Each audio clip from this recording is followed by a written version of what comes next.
Um, we're just recording for internal purposes. If some people can't make a certain class, as you saw, we'll just upload it on Google Classroom, and that way they can catch up after. Hi, everyone. Welcome to class 2 of Freedom is the Future. This class is going to be hopefully a more fun class. We're talking all about Palestinian culture, but we're also going to talk about the great and beautiful parts of Palestinian culture, and then also some of the appropriation of Palestinian culture, which if you don't know what that means, you'll learn about, and we'll talk about what that means. And we'll kind of explain why talking about Palestinian culture is important when in any discussion about Palestine, because sometimes we go directly into just the political and the struggle and what's happening. And something we've been saying at PAC is, if we know that Palestine is going to be free one day, and if it's free tomorrow, but we know nothing about Palestinian culture, then how are we going to define and rebuild and really embody what being Palestinian means? So that's why this is actually the first time we add this a PowerPoint and theme in Freedom is the Future. So if you have any feedback or thoughts about it, also towards the end, please let us know. Before we begin, I think we have a couple new people. Definitely one new person. So I want to, for anyone who didn't join us last week and is joining us this week, if you could please turn on your camera, just at least for the introduction part, and introduce yourself. Just your name, who you are, why you, anything you want to share about yourself, and why you registered for this class and are interested in this class. So I know Samad, I don't think you were able to join us last week. If you would like to introduce yourself. And I think that might be, is there anyone else in this one? Yes, give me 1 second. I'm turning my camera on.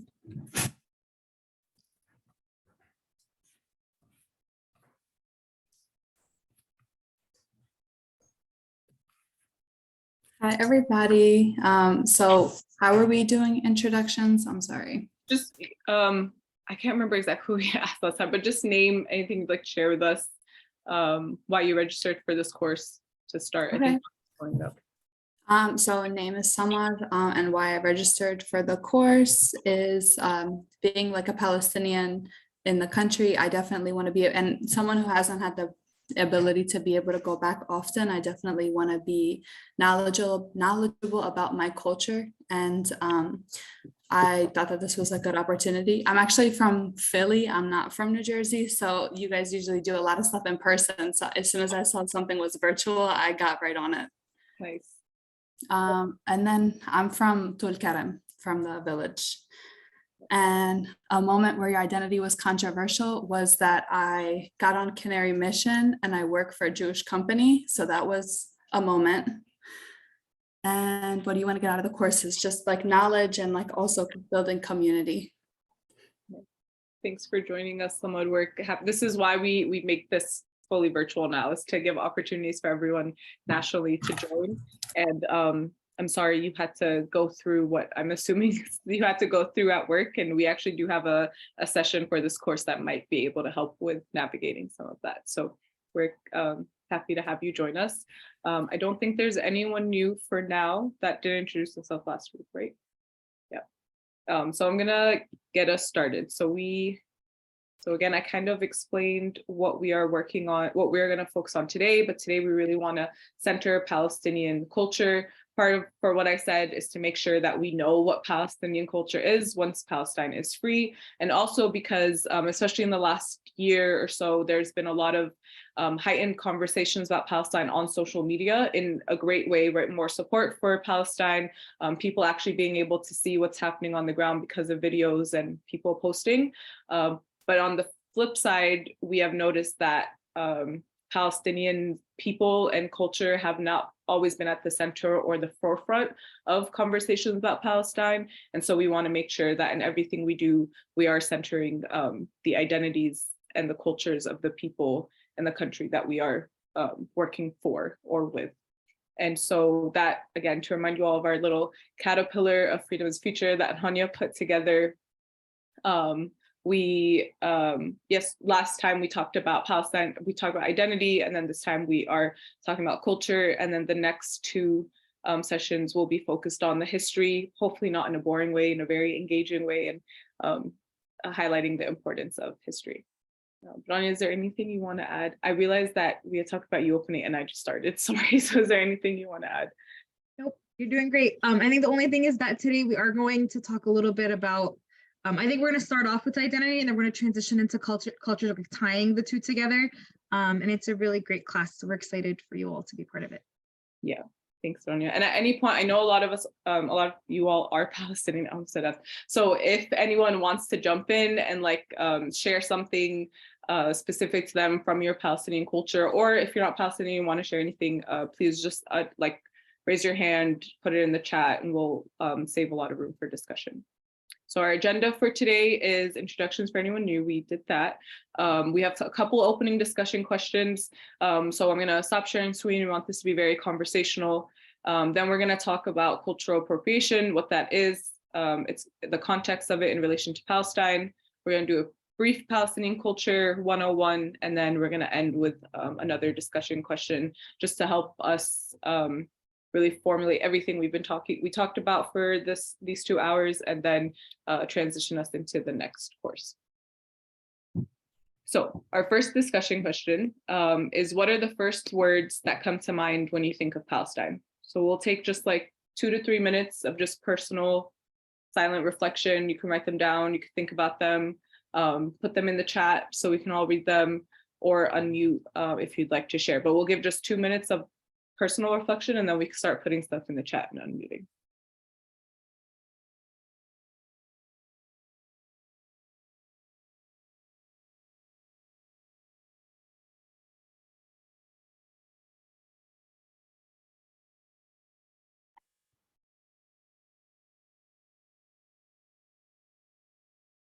I'm actually going to stop sharing.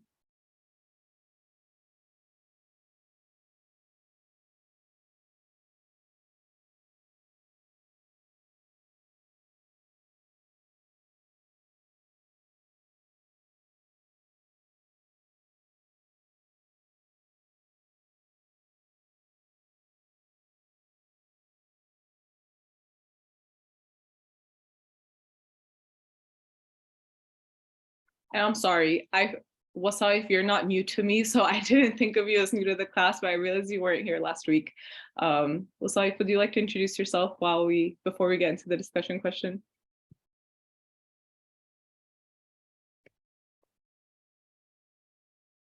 I know you're driving also, so at some point when you want to introduce yourself, please just unmute and let me know.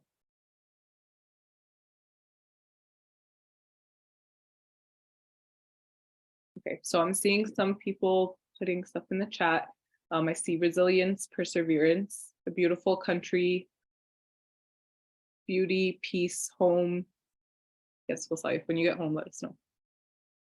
Strength, resilience and determination, rich culture and traditions, hospitable, definitely, resistance, freedom, liberation, culture. Nice, I love all of it.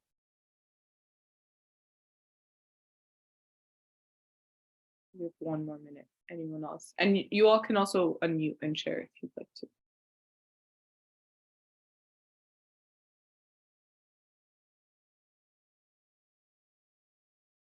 Home, Depka, Thweb, good food, and hope. I was just gonna say it's like to get a little deeper into what culture. So thank you, Dean and Dina. Knefa, yeah, definitely Knefa.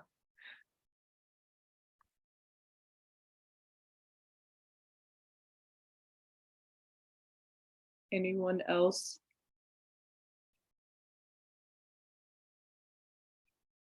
The Kufiyin, yeah, definitely. Does anyone not know or want us to explain anything that anyone put in the chat?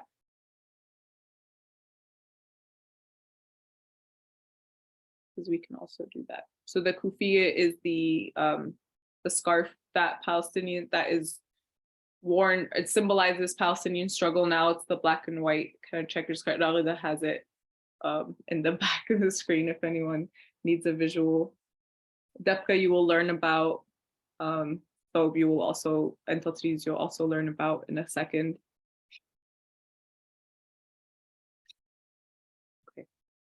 any other ones?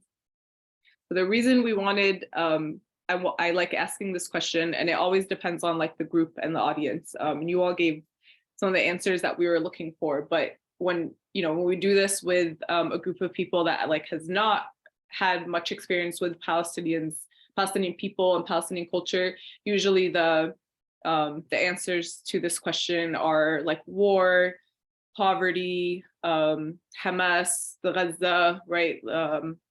Even if they're doing it, even if they are sympathetic or empathetic with the struggle, right? When we talk about Palestine, think about Palestine, it's always in the context of war and struggle.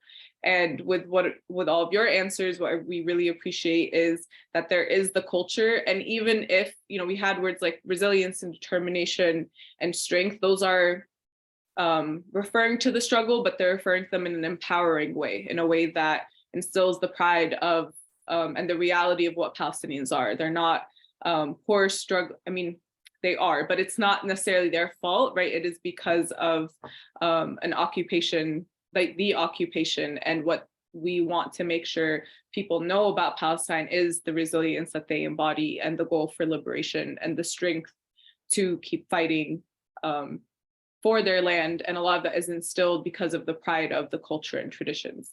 And so we want to make sure that we're talking about and think about Palestinians not only as victims and not only as, there's like we're the voice for the voiceless. We actually don't like that term, right? Everyone has a voice. We are not speaking for them. They have spoken for themselves very loudly through their resistance and strength and all of the culture and traditions that we continue to name Palestinian and continue to uphold. So that's kind of why we wanted to start with that activity. And we encourage any of you, if you're ever teaching other people about Palestine or someone asks you about it, we ask you to also include the beauty and the richness and the culture and the resilience in the way that you answer that.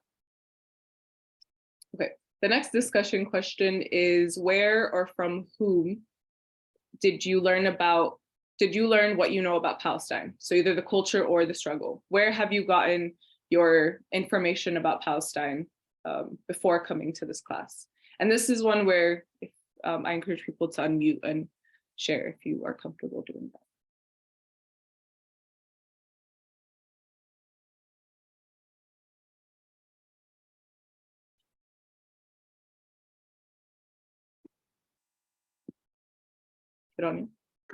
So I guess just to get the discussion started, I think for me, and I think this was actually a point of, I guess, lack of confidence in the Palestinian struggle, is I learned a lot of it from my parents, specifically my dad.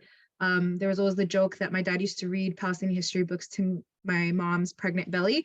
So I think that was a big part of it. And then also a lot of it was just, curiosity and asking him a lot of different questions, which made me feel less confident, because it wasn't like I didn't, as an adult, I've read a lot of more books about the Palestinian struggle, but growing up, I didn't. And I felt like that was less than. But I think that's kind of part of the point of this question and this discussion. So just wanted to kind of normalize that and put that out there if anyone else wanted to add. Yeah, thanks, Tanya. Actually, I was just writing an assignment about like who creates theory and who creates intellect and what is allowed and not allowed. And your answer reminded me of that. Fidat, go ahead. I also learned like a lot of it. I was like grateful, like growing up, my dad and my mom taught me a lot about it. And like, aside from my dad and my one aunt, like my whole family lives in Palestine. So like I learned about it by talking to them and like hearing about what they have been going through. So I think it was just like from my family and like relatives. Thanks for that. Sometimes it's the best way to learn it too, especially the cultural part. Anyone else?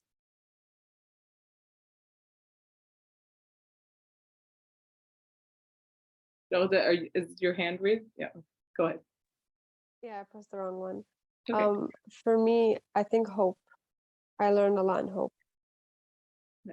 So if you don't know, hope is the Holding On to Palestinian Existence course that PAC provides for high school students, and all those in that. So that makes me really happy. Before that, did you have any like knowledge or awareness about Palestine? I knew that there was something going on there. I didn't know the details though. Like I had family members that would talk to me about it, but I didn't know much. Yeah. Thanks, Elga. Jason? Yeah, I first learned about Palestine through people like Angela Davis or learning about Malcolm X and that type of solidarity. And then I think I got more of a grasp of what was going on when I visited Palestine in 2018 for 10 days. Yeah, thanks, Jason. Malcolm X is how I just in general became politically conscious. So definitely relate to that. And I would love to hear more about your trip too, if you're comfortable sharing with the class as we go on the course, not necessarily today. Someone? I think a lot of like the struggle and the history I learned from podcasts. So there's a couple really good ones. I feel like Occupied Thoughts, Rethinking Palestine. I can put them in the chat too. And This is Palestine. I felt like the people who were on there are super knowledgeable. And I don't know. Yeah, definitely put them in the chat. And I don't feel like we get enough of that all the time. And I don't think that people know about them. Yeah, I didn't really know about them actually. So that's really cool. I think I just went to I would go to IMU on Spotify if I wanted to hear it, but I would love to check those out. And we also have, you just remind me, we have a Palestine resource guide that is on the Google Classroom. So if we're gonna definitely add those podcasts to the resource guide. And if any of you at some point just want to find a reading, it's not just books, but any list to get more knowledge about Palestine and we love and validate all learning styles. So whether it's podcasts, movies, videos, or books, feel free to use that and feel free to share that resource guide too. Anyone else want to share before we move on?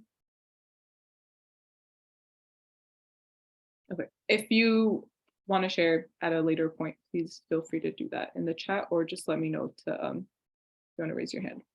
That's not full screen. Sorry. Okay, so like many of you mentioned, a big part of passing down Palestinian knowledge, whether about culture or the struggle, and a point of an important cultural point for in Palestine is storytelling and the importance of oral history. And we can think of that whether it's intentional or not intentional. I think it's both. One, because community and family dynamic is extremely important in Palestinian culture. And that is an important aspect of being Palestinian. And I'm sure many other cultures also have the same and can relate, and that the family dynamic, not just the immediate family, but extended and community oriented thinking and being is really important. And so sitting around a table or sitting around someone's house and sharing history and listening to our elders, so also respecting and the wisdom that our elders have and can share with us, obviously not excusing anything toxic, but at least the cultural and the history that they share with us is really important. And so that is, I think, part of the intentional part of prioritizing storytelling and oral history, is thinking in community, thinking together, learning from each other, and especially from what our elders passed down. And then by unintentional, I mean that because it is hard to find resources that are deemed academic or citation worthy, like if you're writing a paper and your dad told you something about Palestine and the professor's like, well, you have to cite it so I know it's true. Palestinians are not always privileged with that because history textbooks don't show the truth of Palestinian history, because to do that, you have to acknowledge that the occupation and oppression is happening. And especially in this country, at least, and we'll talk about this as the course goes on, the United States is one of the biggest allies and supporters of Israel. And so to name and to acknowledge that an occupation is happening is to name and acknowledge that Israel is the occupier, which the United States does not want that narrative. Instead, the narrative is that Israel's only democracy in the Middle East, and Israel is defending itself from the terrorists, which are the Palestinians, which again, we're going to go into all of those myths later in the course. But because of that, oral history and storytelling has unintentionally or not by choice become the main source of holding on to Palestinian history culture and sharing it down and passing it down. There are a lot of efforts to document this, to write it down. I think podcasts is a great way, people writing books, or there are a lot of scholars and academics who have written books, who have done the research, a lot of historians who have put in a lot of labor to make it something that we can cite. But I think obviously we need a lot more of that. And so I would encourage you in any of your fields to also constantly be thinking of like how we can legitimize and document the history and the culture and traditions that we know, not because we have to, but because it helps the Palestinian struggle and it helps youth who might be looking for that validation. It helps motivate them to keep going. So all of that to say, storytelling and oral history is a very important part of preserving Palestinian culture. And we want to show you this really great clip of someone who does that in Palestine.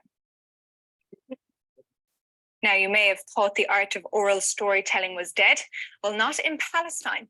One man is determined to bring back the tradition and is encouraging young people to get involved.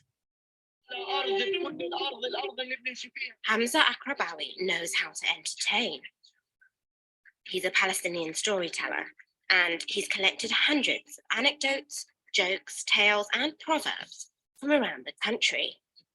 Now he tells his stories at festivals and tours like this one. Hamza's stories and information in general add an influenced aim of these tours, which is to strengthen the relationship between the Palestinians and their land, the Palestinian adherence to their heritage, the Palestinian adherence to the traditional stories. We want participants to recognize the value of the history of their land. Telling ancient tales runs in the family. Akrabawi's grandfather was a storyteller too. In 2006, the grandson decided to write a book about the history of his West Bank village called Akraba. He began by collecting stories from older people in his hometown. Traditional stories are people's heritage. If we only document and archive them, then it's killing this heritage. So we are storytellers. Our mission is to revive this art and heritage and bring it to the people. When we started, the involvement and participation was very weak. Today, in each tour that I participate in, the traditional story is a basic part of the tour, and also all the cultural events and festivals in Ramallah and the West Bank. The key demand is the presence of the storyteller. 5 years ago, a Palestinian youth group asked Akrabawi to be part of Tajwal. It's an institute that organizes tours for young people interested in finding out more about Palestinian heritage. He's been telling his tales to young people ever since. He's telling us stories that I was never aware of. Even if I go to read about Palestinian heritage on Wikipedia, I will never find it. What you find there are things like conflicts, wars, clashes, and historical events. But you never find how our people were living, how my grandparents were living, how they dealt with each other. You don't find the stories about social life that Hamza is telling us. Akrabawi, together with other storytellers, has helped to revive the Palestinian storytelling tradition, both as an art form and as a way of bringing the past to life.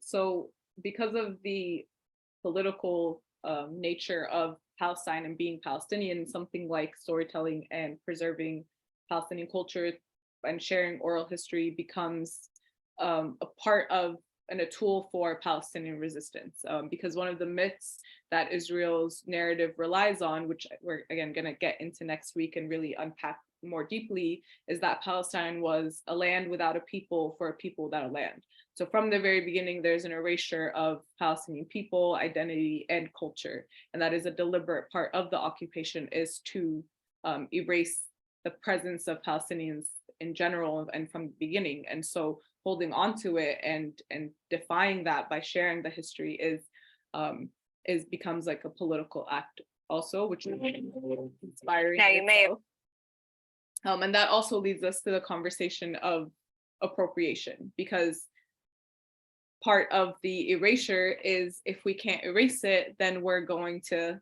claim it as ours. So actually, I'm gonna ask, does anyone want to define cultural appropriation before we get into the video? Alicia? Cultural appropriation is basically when somebody sees like somebody else's heritage and they take it without like recognition. So like for example in Palestine, I know like there was like models that were wearing like Palestinian thobes, but they were like on like Israeli land and they weren't acknowledging the fact of like when Israel says like falafel is like a part of their culture, they're appropriating something that's not theirs while they're literally occupying the people that made the food. Or like, yeah, those two are just like the ones I can think of on top of my head. Those are perfect examples. Those are examples we were gonna share too. I think it's taking it over and claiming it as yours to erase the existence of the group of people that it actually belongs to. And then also what makes cultural appropriation specifically appropriation is that the profit off of it, right? Not only are you claiming it as yours, but now you get to make it cool and you get to profit off of it. So there's a lot of examples of white people appropriating, for example, with yoga, appropriating something that is a very spiritual practice for brown communities, specifically South Asian communities. And all of a sudden when white people want to practice yoga and take it on and realize all of the healing practices of it, it becomes something that's cool. And you see yoga studios opening up and people are making a lot of money from teaching yoga classes without necessarily acknowledging the harm that has been done to communities who engage in these practices because it wasn't cool yet or profitable.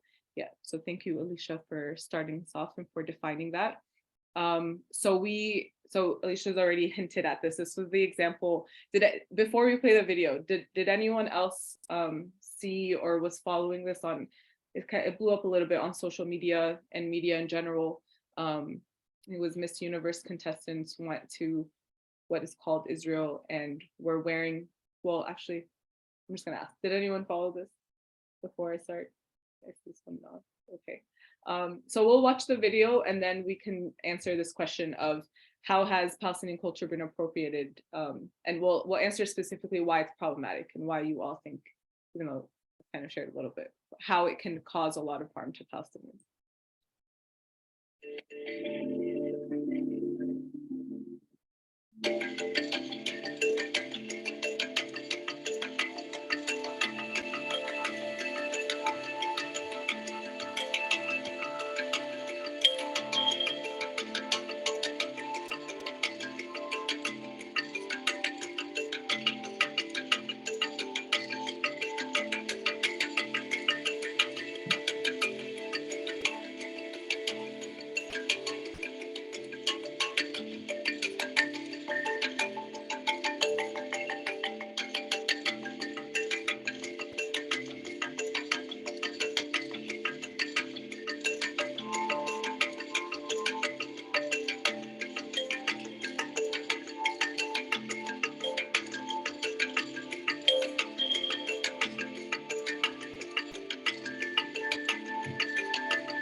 How do we feel about this video?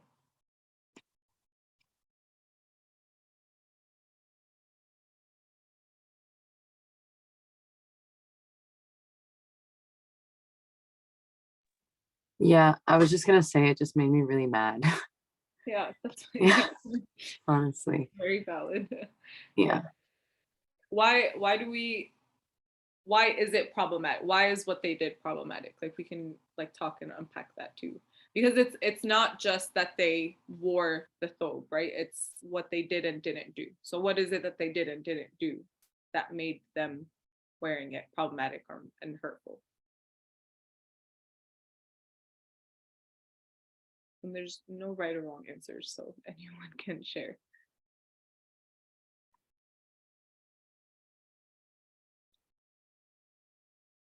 Alicia? I guess the biggest part is that they get to benefit from only the side that they see. Basically, like they will see like what they want to see, and they don't get to ever understand like Palestinian side of it, because one, they're not like actually seeing the occupied, they're just visiting it. To them it's like a vacation, and for some people it's not a vacation, it's like literal occupation. Like that's what, like I don't know, like when she and like the other ones, like it says occupied in front of that, like how is that not like striking to you? It's just like watching that, I'm just like, you're wearing somebody else's clothes, not even the colors of like Israel, it's literally bright like red. It's not like like something not click. And like I feel like a lot of them, even like actresses or like people that will be in like support of Israel, like when they do things that they do, and like it's like, do you not read anything? Like it's not like this is like, there's so much information, like there's only so much like excuses that you can make for a person. Yeah, exactly. That's what I was gonna say, or what I thought of is like, there's no excuse anymore to say like, well, I didn't know, or I had no idea, someone just gave it to me. I think there has to be ownership on all of us, especially if you know you're going into someone else's land and culture, to do some research, right? And if you did a basic amount of research, and although the Israeli narrative is very strong, you probably could have found something that said Palestinian. You're like, oh, what is Palestinian, right? And just dug a little deeper. I think especially being someone, that's a responsibility all of us have to take, but especially being someone who, you know, on a higher platform like Miss Universe, at this point I would expect from everyone that amount of like research and thought and care before putting on someone else's culture. Anyone else? We can even just go back to being upset and mad about it. When, for people who saw it as it was happening, what were some of the conversations? If you like, were there any conversations that you were seeing online or were maybe a part of, and what were those conversations like?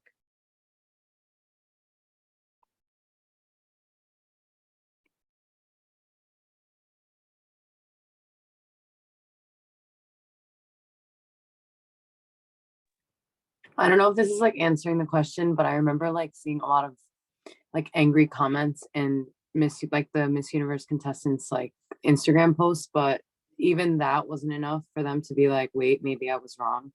And like what I did, let me do some research and like apologize for like my lack of awareness. And like even that, like they just like, it's like they didn't care. So that was like one thing I noticed about it. Yeah, and that adds to the frustration, I think, right? Because it's like, okay, we can maybe excuse, even though I don't want to, that you didn't know, but you got comments, things were put out, and you still didn't take accountability, you still didn't apologize, you didn't feel the need to. And that speaks to me, at least that speaks to where Palestinians are valued, right? Well, that doesn't matter enough for me to speak to or apologize about. So, yeah, thanks for that. Hameen? I feel like what's furious is that because they have the following to like make a change, and especially isn't that what it's about? Like they make a big speech about making like dedicating themselves to make a difference, and yet they don't make a difference with this, and they're clearly wearing the clothes. But I also heard that with in Israel, like they pay people to like, or I don't know if you have to sign anything, or like there's just something I heard that you can only write nice things about them, and if you don't, like you go against kind of like they can attack you for, I don't know, like they'll get in trouble for it. So maybe I'm not like saying I'm making excuses for them, but like that could be it, which is also crazy, which is what is also another thing that makes it furious. And then with the comments and them being attacked, usually for them it's just, I'm gonna hide it out, like wait it out, and then everything, like they just wait it out and then until it dies down, and then they just get back online and everything's fine, and as if it never happened, which is also frustrating. Yeah, thanks, Honey. That's it. What you shared is a very important point, is that they're like Israeli narrative and lobby is also so strong that like fear tactics are a biggest tool of how they appropriate and how they silence Palestinian advocacy. And that's, we're gonna have a whole course, a whole session for this course talking about like how to navigate that repression and those fear tactics. But that is part of it, right? It's like it's such a big instilled fear. And like someone mentioned, for example, you can end up on Canary Mission, or it can end up being something that completely harms or alters your life, that people, even if they might care, are like, I don't know if this is worth, like, I don't know if I'm able to, I don't know if this is worth making a statement about, which I don't necessarily agree with, because morals should always be above profit and social clout, but that is unfortunately the reality for some people. Alicia, was your hand up from before? Did you want to add anything? Oh no, it was up from before. Did that?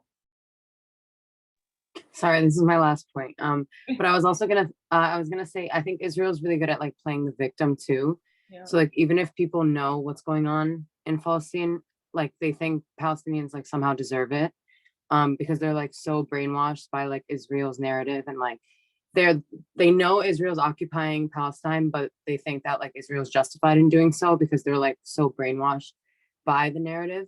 So like I think even if they know what's going on, like they don't care because they think we deserve it.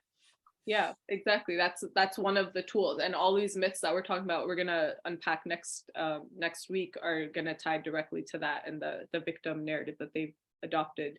And also, just adding on this of the fear tactics, is if any of you are following some of the latest like legislation and adoption of definitions of anti-Semitism, is that now any discussion that critiques the state of Israel under new definitions that are adopted can be deemed anti-Semitic, and nobody wants to be anti-Semitic, should be, or wants to be deemed anti-Semitic. And so that's an added layer of fear tactics too, where people are going to shy away even more from talking about Palestine, even if they believe it, because of that. Samad, go ahead. Just to kind of because I had a point about what we were talking about, but to kind of go off of what you're saying, there was a bill that was passed in the House of Representatives, and it's on the Senate floor now, and I don't think anything happened to it, but it was a bill that fights against international Islamophobia. And because it could be problematic with the relationship the US has with Israel, it has not gotten anywhere. And of course, no Republicans are voting on it. And now that it's in the House, like nobody at all is voting on it. Now that it's in the Senate floor, I mean, and this was a couple months ago, so I don't know what the update is, but that just reminded me.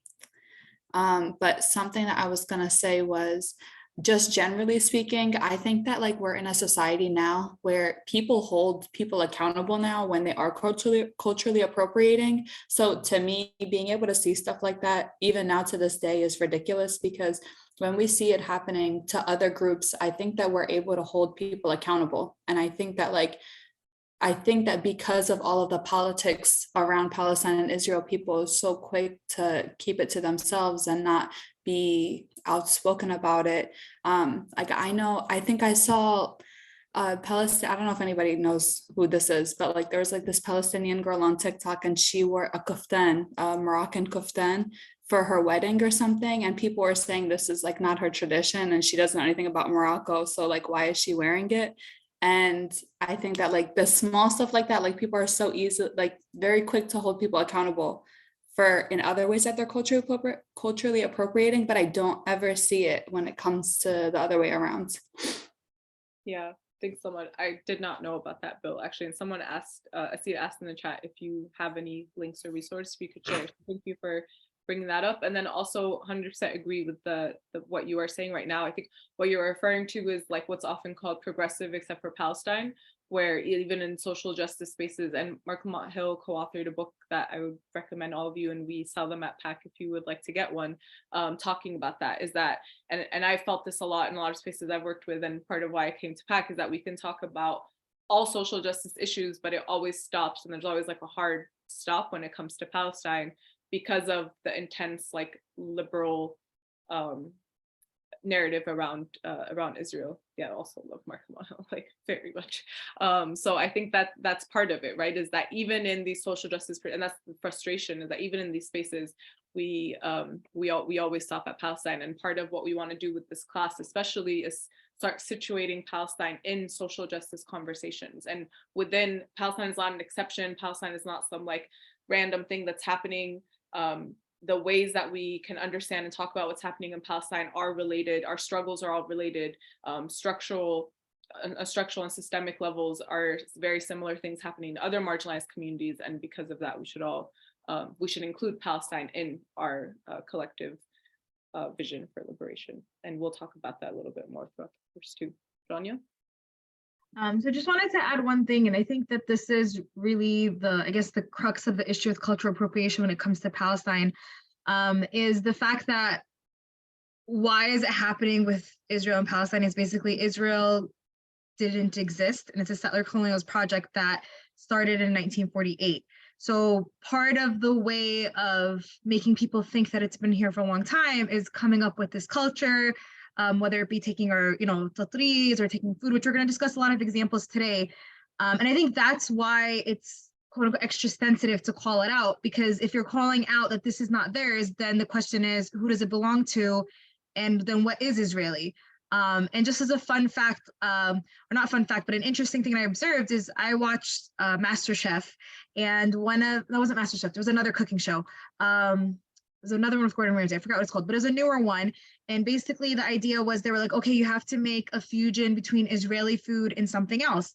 And they picked a lot of like bigger countries, like, countries that have been established for a while. So it's not, one of the contestants were like, I don't even know what's Israeli food. And me as a listener is like, I don't know what's Israeli food, right? And then they started citing examples where they were saying like, oh, like tahini, and I was like, that's not Israeli food, or falafel and all that stuff. Like that's not Israeli food. That's Palestinian food that's been culturally appropriated. But that's the point, is once you start talking about what is Israeli culture, what does that entail? What does Israeli food look like? What does Israeli culture look like? You can't actually pinpoint it, because then you're going to always go back to the people that they're oppressing, which is Palestinians and Palestinian culture. And having that conversation is exactly against the narrative that Israel is trying to push. So I think that's why things have been so, again, like widespread and accepted and not challenged as much, because it's basically trying to show we're not a new country. We've been here for a while. We're not a new civilized, it's like, no, this is all ours. And it's like, wait, but it hasn't. So I think that's also something nuanced to think about, and also thinking about like culture appropriation specifically being included in a lot of pop culture. So for example, I think as Palestinians, it's getting better, but we're not the best at saying like, this is our culture and this is our foods and, all this different stuff. While I remember in college, like everyone's like, oh, let's go try Israeli falafel. And I was like, what is that? That's not, or Israeli shawarma sandwiches. And I'm like, again, shawarma sandwiches have always been Arab. Like, where is this coming from? And I think that's also where we have to reflect as a community and as Palestinians, how we have to, do a better job at highlighting and putting up those platforms and supporting the people that are doing that, whether it be like Poof in the Kitchen, who we recently had a book launch for, or other, people that have many different cookbooks that are claiming this is not Mediterranean food or anything, it is Palestinian food. So just wanted to put that out there.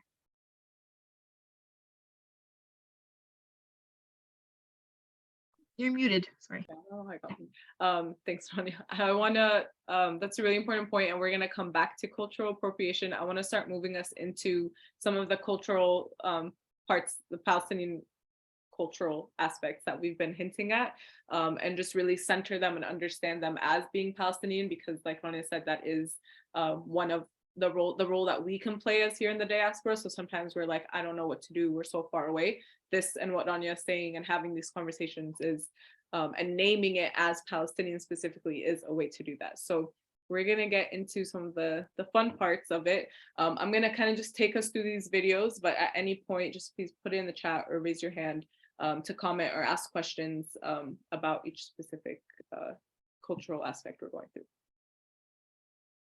So this is the real Palestinian history behind thobes. So the dresses that the Miss Universe contestants were wearing are called thobes, and then the embroidery and the stitching that is on the dresses is called tatris, and those are both very important and have been used in different ways in Palestinian culture, whether just the cultural part for like weddings and celebrations, or also as political symbols and ways to defy the occupation. The relationship of people with their heritage is at the heart of the first satellite exhibition from the newly opened Palestine Museum.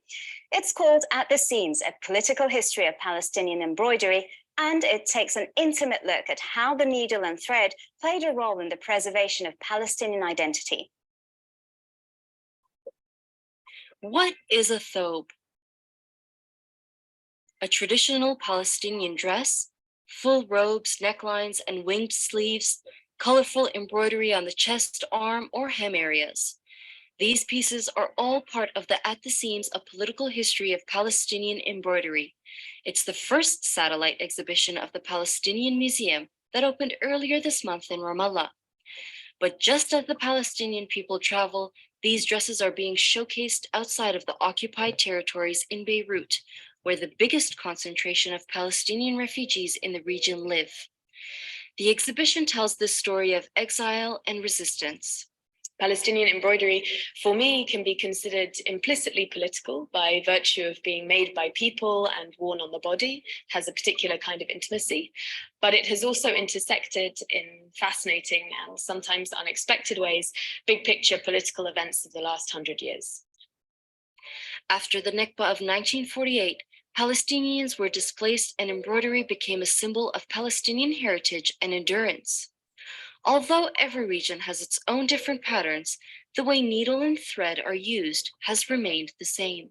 The museum's team of curators visit women from all over Palestine, Lebanon, and Jordan to discover how much more there is to their embroidery than meets the eye.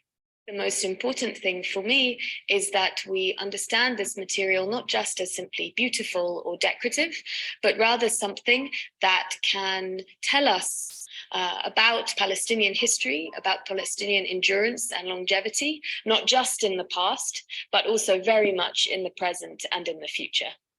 This is why the exhibition is not limited to these displays at the Nimr Museum.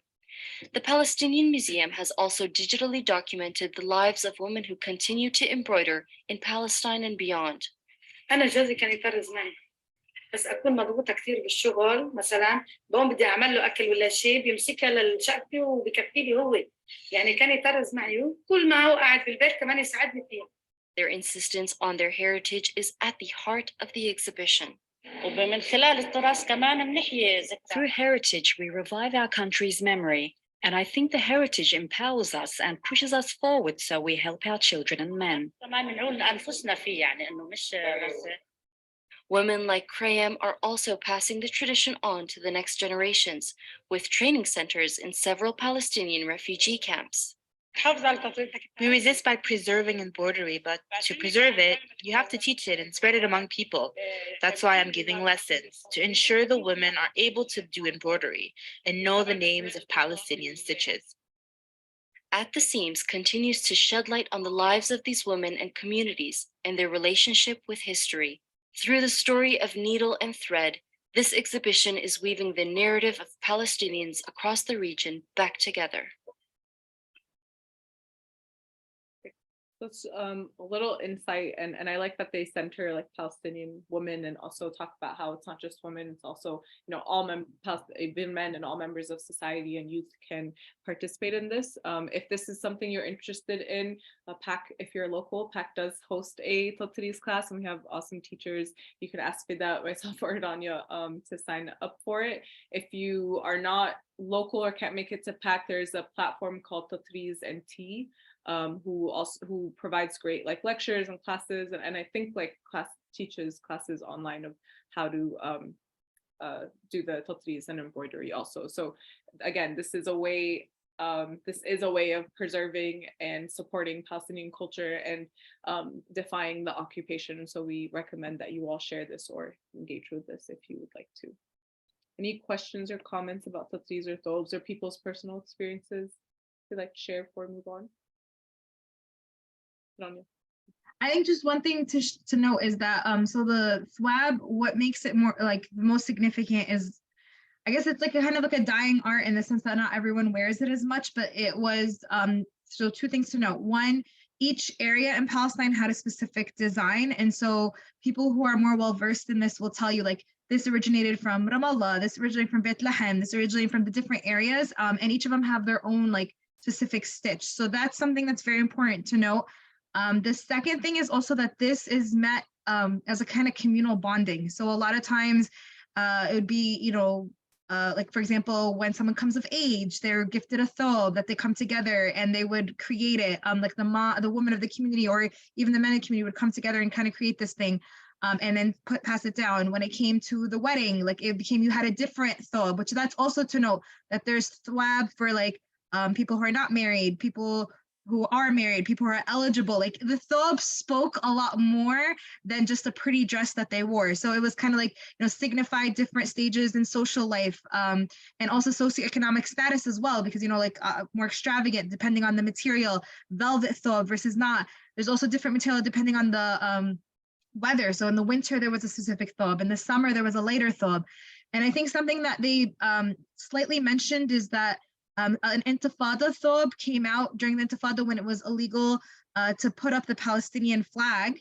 And it was basically the idea that Israelis will not strip people naked necessarily, especially the women. And so they would put the Palestinian flag into their dress as a way of resistance, like basically showing like, you can't rip this off my body. Like if you don't want us to wave it, we're gonna put it in our clothing. So I think that's really important to note. And again, just the communal practice of it. This really was a way for people to come together to celebrate. When it was someone's wedding, they would come together, put together a thobe, they'd wear it. It was like a significant thing.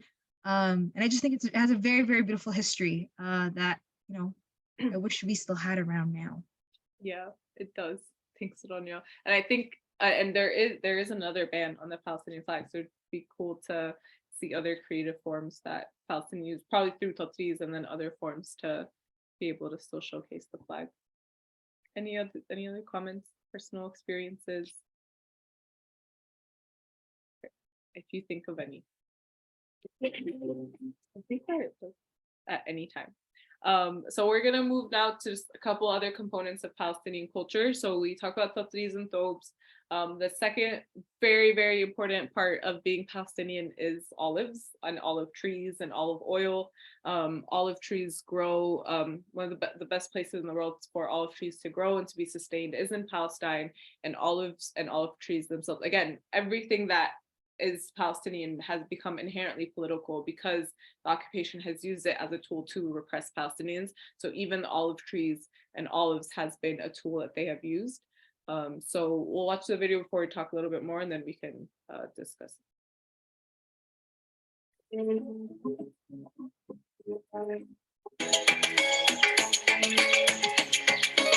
She doesn't move, man.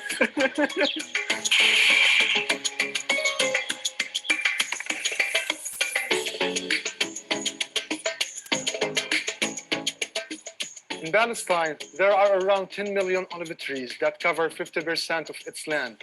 They are hundreds of years old. The olive tree is a symbol for Palestinian. It's a part of Palestinian culture, food, and heritage.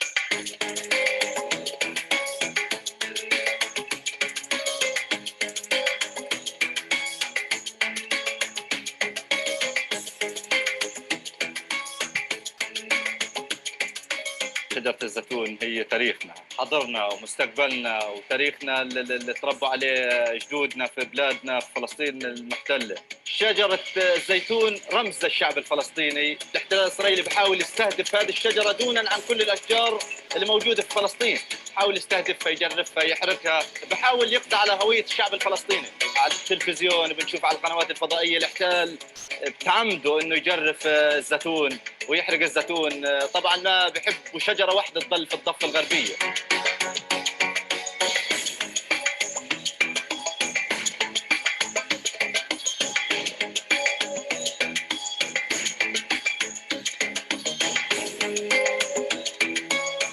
It's a lot of work here, so I'm gonna help farmers out by using this ladder, which is usually used to reach high branches.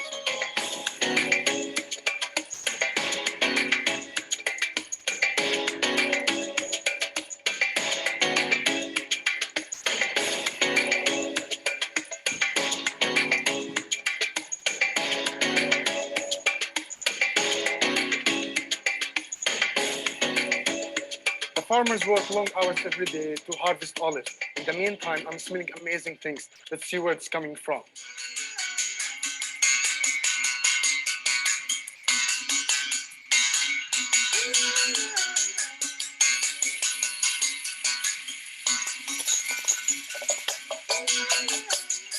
So fried and sliced tomatoes and eggplants are a favorite among farmers.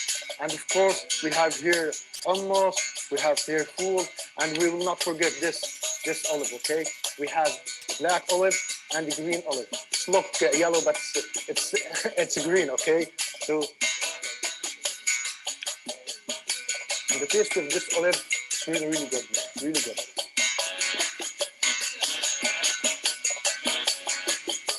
And of course, they would not miss tea made on firewood, really.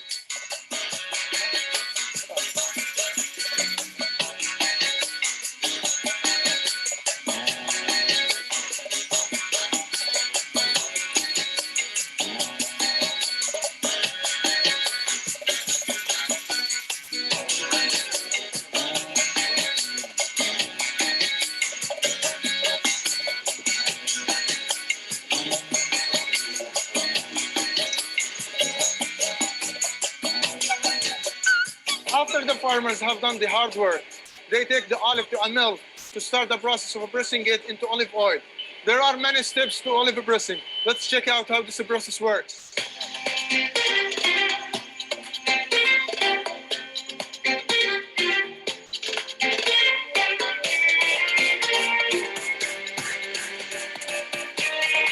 يتم استقبال ثمار الزيتون وفرزها من الأوراق ومن الشوائب ومن الحجارة ومن أي شيء ممكن يكون موجود أثناء عملية حصاده. بعد هيك بتم كبسه في داخل المكابس لمدة نص ساعة، بتم فرز الماء عن الزيت والجفت بخرج من مكان ثاني. طبعا ال 100 كيلو تقريبا بيعطي حوالي 16 لتر زيت، وفي نوعية من الثمار 80 كيلو منها بيعطي 16 لتر زيت، وفي نوعية من الثمار المخلطة ما بين سري وكي 18 ونبالي ممكن يعطي 90 كيلو 16 لتر زيت.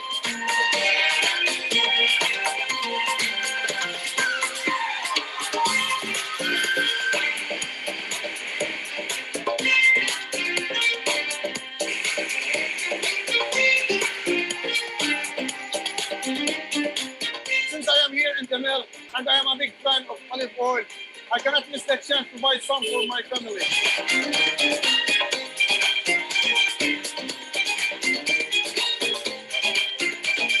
So here we have Ramzi to give us advice on how to buy a good olive oil.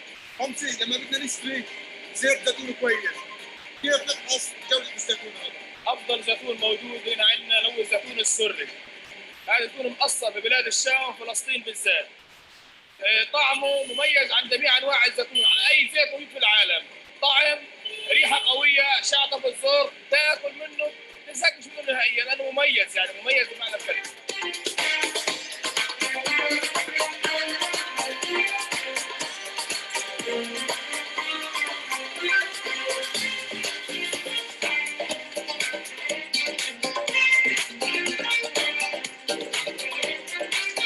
The olive trees hold special status for Palestinians and symbolize our connection to our land.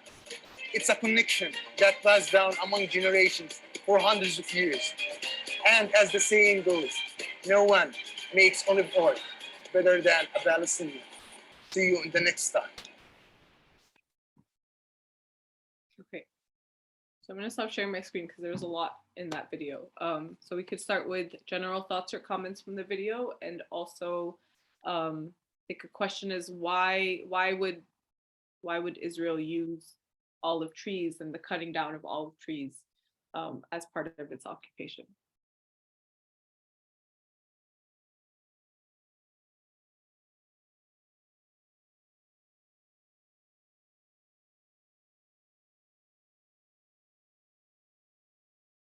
So we can start with just general thoughts, really cool things that stuck out from the video, and then we can get into the other question. For that, I know a lot of Palestinians make money off of their olive trees, so like they probably want them to like not make money or have business. Yeah, the economic, taking away economic stability. Yeah.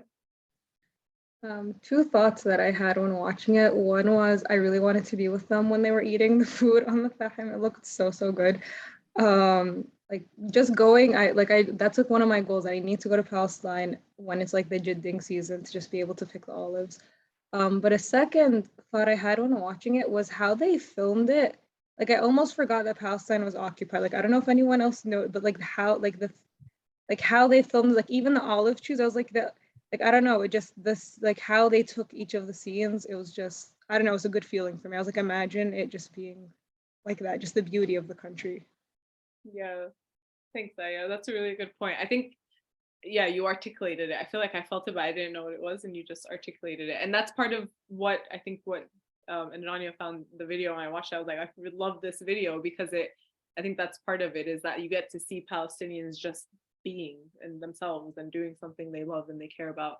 I think it resembles like the love and care for the land too. Like the Palestinians have a connection to the land. And it is their land, right? And they know how to, so when we're talking about thinking of Palestinians as indigenous, and we're going to get to this in the other parts of the course, but indigeneity is belonging to the land, being the caretakers of the land. And I think this video embodied that very well. Also, if you haven't had, obviously it's not going to be anywhere at that good, but if you haven't had like traditional Palestinian breakfast feast, definitely come to Patterson, Clifton area and try some because there's a lot of restaurants that do that very well. Narida? I want to say that olive trees take up a lot of Palestinian land. So to cut them down and burn them would give Israel a chance to build more settlements and take up the land. Yeah, exactly. So yeah, taking over the land, colonizing the land, and harming the land, right? Like it's such like a cliche colonizer thing to do is to like harm the land and take away parts of the land to make room for your settlements and to build for your infrastructure. I think there were a lot of hands raised and then just went down. So Tanya, I don't know if anyone else had their hand raised, but I think I had her hand raised and she lowered it. Oh. But I think also something to think about is also the fact that like the olive tree itself is a symbol for Palestinians in terms of, and we're gonna get to this in one of our later classes, but in terms of like sumud, which is like standing steadfast. So I think on a psychological level, it's also like a psychological warfare where you're destroying the symbol of resistance and steadfastness. In addition, many olive trees are in families for generations. So, it's not just, they magically grew it. Actually, successful olive trees live thousands of years. So it's like, it's been through many generations. And then when you come and you kill it, that's kind of, again, the same idea of like erasing the erasure of people. Also, I think what's important, and they didn't really get into this in the video, is the idea of jidding az-zatoon. So the jidd az-zatoon, which basically is when the olive harvest itself is actually a very, very special time for Palestinians. There's special songs that are, done. There's special gatherings, and it's like a very much a family affair where everyone comes together. They have specific traditions that are very much I guess like centered in this. And not only that, it's kind of like it's in a way not a holiday, but it's definitely something you look for during the year. It's like, okay, when are we gonna jidd az-zatoon? And we know that happens in October, and who's coming and who's gonna be part of it. So it's kind of like a festivity. It's definitely a festivity. It's something that's planned throughout the year and then they take this olives, the olives, and they make it into olive oil, or they pickle it and keep it for the year. So it's also like a really, and it's for your whole family. So it's a way to give everyone. So again, it's back to this idea of I guess psychological warfare, where it's like you're literally destroying this very important festivity to many Palestinian families. And the last thing, which is I've actually been seeing this more and more, and I think it's really interesting because what a lot of Israeli settlers do is they don't just cut them down, they burn the trees. And I think there's a huge ecological concern about this. So there's a huge movement actually that's coming up now talking about how the occupation is very much against being eco-friendly and against, there's a whole group. I'm gonna look through my emails because I know there's a whole group, and I know, Abid, if you remember, Mazen Kasami, I think that's his name, he's part of it, but there's a whole new group that just started just to focus on the ecological violations that are happening that's making the planet worse because of the Israeli occupation. So there's just so many different areas that you can look at, whether it be psychologically, physically with the land, family generations, or through, you know, being eco-friendly and being against that, that it's like eco concerns that we can like tie to the olive trees. Yeah, thank you, Rania, for bringing all those up. And I think all of what you shared is going back to our conversation of including Palestine in larger social justice conversations. If we want to talk about environmental justice, then we have to include colonialism, settler colonialism in Israel.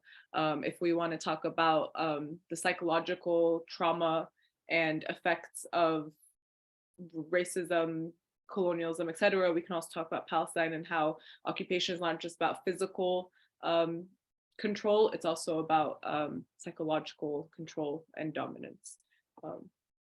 Yeah, so thank you, Noam, for all those. Any other questions or just questions, comments about olive trees, importance? Reem plugged Al Basha, so if you want a very good Palestinian breakfast, definitely recommend the restaurant called Al Basha in Patterson.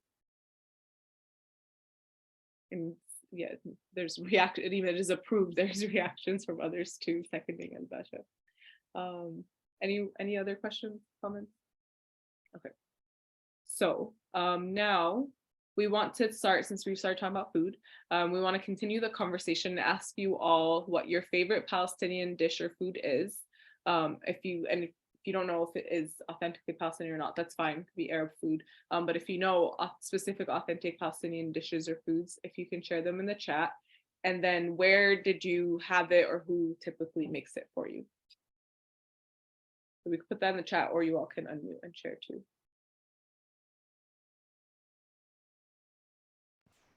I think one of like my absolute like top favorites is meklube. Like that'll always be number one on my list. Like I love warek dawali and melfouf and like all that, but meklube is like my number one all the time. And I just love how my mom makes it.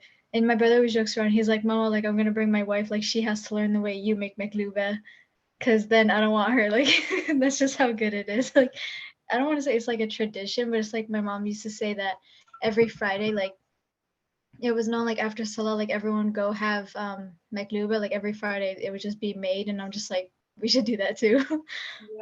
Yeah, it is a way of instilling traditions. I say matluba is definitely a staple Palestinian dish. I know that like you know, whenever you have people over, like that has to be made. I think that and what I know, or Dawadi and Safi that put that in the chat, is like there's a staple things that when people come you have to make them. And Ragda also put that in the chat, Hanina, as you say, so you both are on the same page. When I put msakhan, I love msakhan. Msakhan's my favorite. I had it for the first time like 2 years ago when I like came to PAC and Patterson, and I was like, wow, this is amazing. Mnukhia also, yeah, the way that Palestinian mnukhia made is also my favorite. I started liking it more than my mom's, and she got upset, but it is really good, the Palestinian way. Any other food, Palestinian food, who makes it for us? Where have we had it? I almost want to call on you for this. So I like, my go-to favorite is Dawali, even though like I'm obsessed with msakhan also, especially since we don't get msakhan as often. But something just special about Dawali that like keeps it, I think, as my favorite is that ever since I was young, like whenever my mom would roll, like I always wanted to be a part of it. And so I think it's just like that special connection of like being able to make it with my mom growing up, and like now continuing to help her make it just keeps it like as a special bond and connection to culture. And it's just super delicious. Yeah, no, and that's part, like food, it's more than just consuming the food, it's like making it collectively. And if any of you are interested in learning how to make or cook traditional Arab Palestinian food, we also host that at PAC. Aya teaches one of the cooking classes right now. So if that's something that you're interested in, let us know too. And there's a lot of resources. Yeah, shout out to our cooking teacher, Aya. Anyone else on food? Anyone we haven't heard from maybe?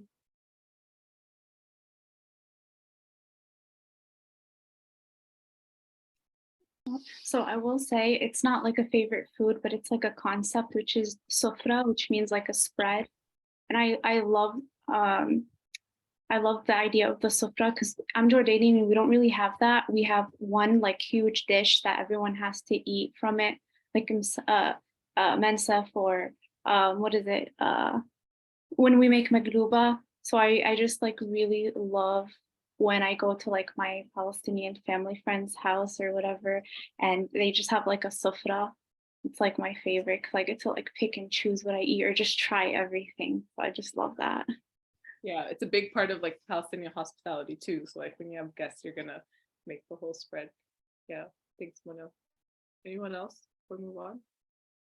Jawada? I was gonna say what Mona said. When I went to Palestine over the summer, like before we even ordered food at the restaurant, once we sat down, they put like 20 small plates in front of us of food, and I just really like that too. Yeah, that's the hospitality, like, you know, it's the, I don't know, stereotypical, but it is true where like you can't leave someone's house without like being offered food a bunch of times, and like if you don't, you know, if they don't offer it, then they're not good hosts. And so feeding people and that community bonding and the, you know, making it all together. So it's a lot deeper. And I think all of what we're talking about in the Palestinian context also helps makes us aware of when we're engaging with other cultures. Like a thobe is more than just thobe. There's so much deep history and significance behind it. Food is more than just food. There's a lot of history behind it. So when we're engaging with other cultures, it's also important for us to be mindful of that and not you know, fall into any slippery slopes of appropriation or not appreciating other cultural elements as much as we should, just from our own understanding of how the significance of Palestinian culture too. So we've been talking about appropriation of food, and we've kind of already hinted at is that a lot of Palestinian food is being appropriated and being named Israeli. So I saw, you know, Jason put falafel in the chat and Nada put baba ghanoush. These are two main things that you'll see if you go to you know, a random restaurant. You'll see it as Israeli falafel, Israeli salads, Israeli hummus. I'm sure there's a lot more that I'm missing, but part of us keeping Palestinian culture and preserving it is also keeping the names of the food, naming them Palestinian, reminding people that no, this is Palestinian, and it always has been Palestinian. Rania's favorite development is that shakshuka is now Israeli. So really going back to like to justify their presidents and to justify these myths that Israel, you know, has always been there and rightful owners of the land, is to take the cultural aspects and the food aspects of it and pretend and claim it as their own. So there's a lot of people like Rania referred to that have been, you know, create cookbooks, restaurants, name them Palestinian, very unapologetically remind everyone that these are Palestinian. That's really, yeah, I saw couscous also as Israeli. And that's really important in playing a role in how we can in the diaspora and in different ways advocate for Palestine. And so we want to show you all this video of someone who also did that and is reclaiming Palestinian food. One of the reasons that Palestinians don't have this knowledge about the kitchens in different cities of Palestine is that Israel has disconnected different cities and regions and geographies in Palestine. So we don't have physical accessibility to those places, produce the food practices that differ one place to the other. My name is Mirna Bamir. I'm an artist, a cook, and founder of Palestine Hosting Society. Palestine Hosting Society is a live art project. It seeks to create a platform for people to construct a relationship to geography, politics, history, but through food. You have Israeli chefs dealing with our food culture without actually knowing the backstory of those dishes. When you oppress that story, you are using food as a tool for oppression. After picking the topic or the city that I want to delve more into, I go to the place and I spend a month or two in that place and I meet people. Pre-1948 Nakba generation, the ones that have experienced this very sudden rupture from the land and have moved all over the world. With them, food moved, but as well with them, food was forgotten.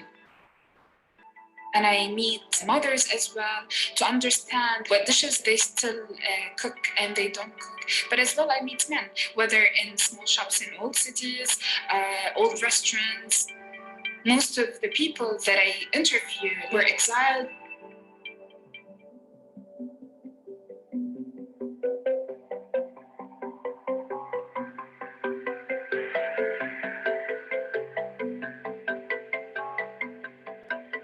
One of the dishes that I was happy to put on the menu of the edible white plants table was loof. It's a very Palestinian plant, even the scientific name of it, Arum palestinum, it has Palestine in the name of it. So loof is a poisonous plant. When it's eaten as it is straight from the land, it numbs the mouth and it can even have more serious complications if it was consumed without being treated. Our grandmothers knew how to treat that plant by curing it with salt and olive oil and then cooked over a long period of time. The recipes have this power of movement that most of us Palestinians are not having. I discovered during my research Sest al-Kharroub. And Sest is a very, very old ancient dish. It's roasted semolina with olive oil, with carob molasses, and some people add tahini and sesame to it. It used to be the food that travelers and pilgrims carry with them when they travel because it has all this richness of nutrients and energy to it. Every table we create is very detailed, from the napkins that we have on the tables, from the centerpieces, from what we place the water in. When I present the menu, I do the performance. It's the artist who becomes the vehicle of transferring this knowledge on the table. They're not plated one by one because I want to maintain this sharing aspect of food, which is very much in our culture.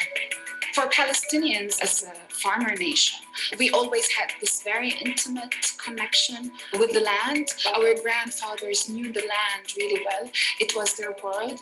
My generation are those that lost this knowledge. We're the generation that had to assimilate in their new places, whether refugee camps, whether outside Palestine, whether in new cities. The people who attend the tables of Palestine Hosting Society are from different backgrounds. And with each new table, we have new people who attend. When we as Palestinians see our ingredients being sold under the name of Israeli produce, it's a very hard moment for us. Somehow it refreshes the trauma of us losing the land, of us not having power over our existence.